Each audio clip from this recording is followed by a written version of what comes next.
Hello. Let's talk a little bit about efficient breach, which is an idea that we sometimes actually want people to breach a contract instead of perform it. So let's use an example. My brother grows apples up in Michigan. He's a great apple farmer. Let's say I decide to try to sell some apples in Bowling Green.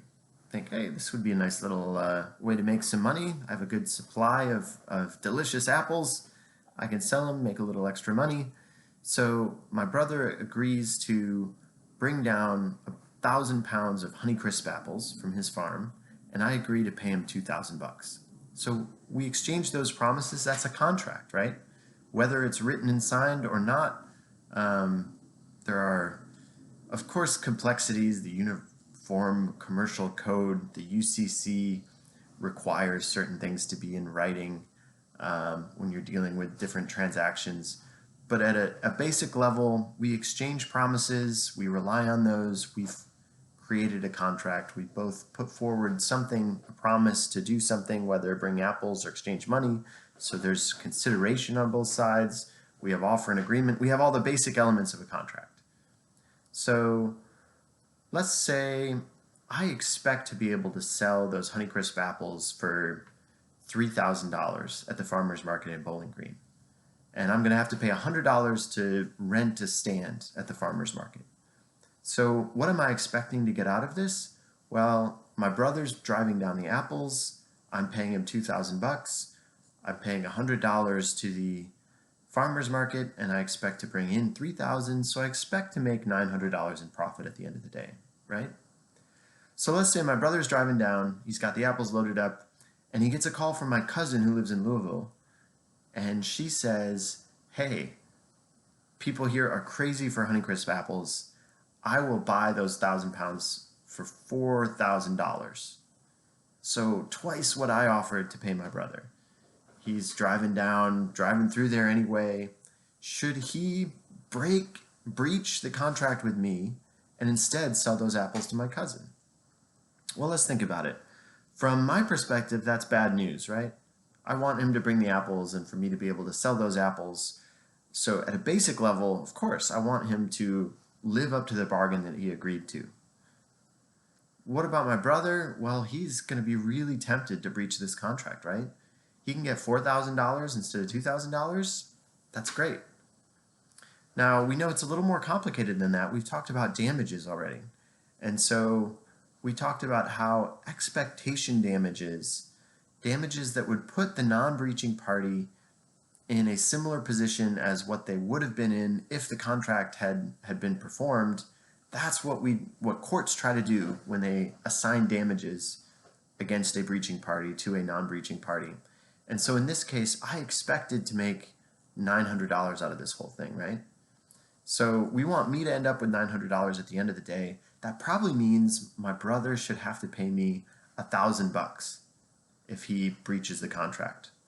Why is that? Well, I expected to make $1,000 in profits from the apples, but have to pay $100 to the farmer's market, assuming that's a non-refundable thing. If Ben pays me 1,000 bucks, then I pay $100 to the farmer's market, and I'm just as well off as I would have been if the contract had been performed. Now, that's setting aside a lot of real-world complexities, right? Of course, going to court to have them award those damages, if it came to that, would be a huge hassle, and I would much rather have the contract just happen than have to fight over getting what I should have gotten anyway. We can set those aside. My brother and I get along really well. We could come to an agreement. So how does Ben think about this now? Well, he's got a truckload of apples. He can sell them for $4,000 in Louisville and have to pay me 1,000 bucks to compensate me for breaching the contract. He's still better off, right?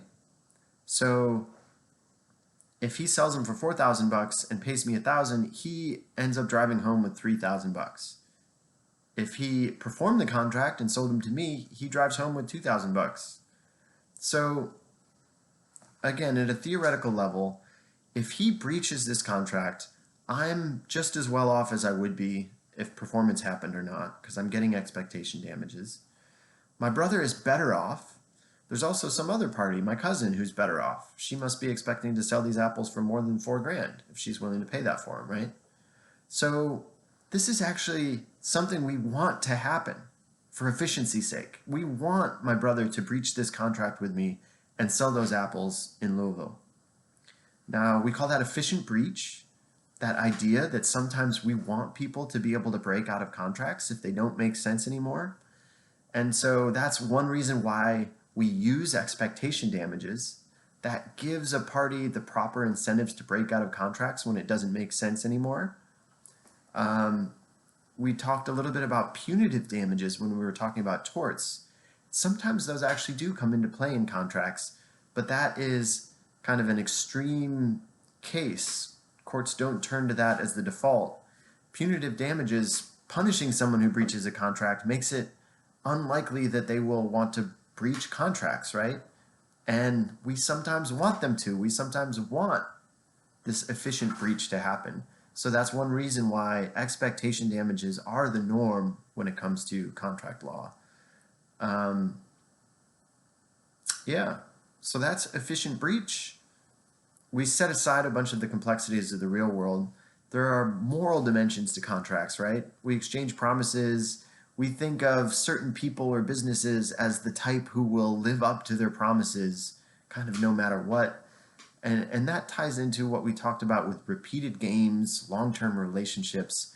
So one reason Ben might perform the contract with me, even if there's this big opportunity cost of selling the apples to my cousin, well, if he's expecting to drive apples down every week to me, but my cousin is a one-time thing, well then even if he's going to take a hit this week by performing the contract, if that allows our relationship to continue and he knows he can keep doing that every week, and that's a great way for him to sell apples, well then he may well perform even if it's to a short-term detriment.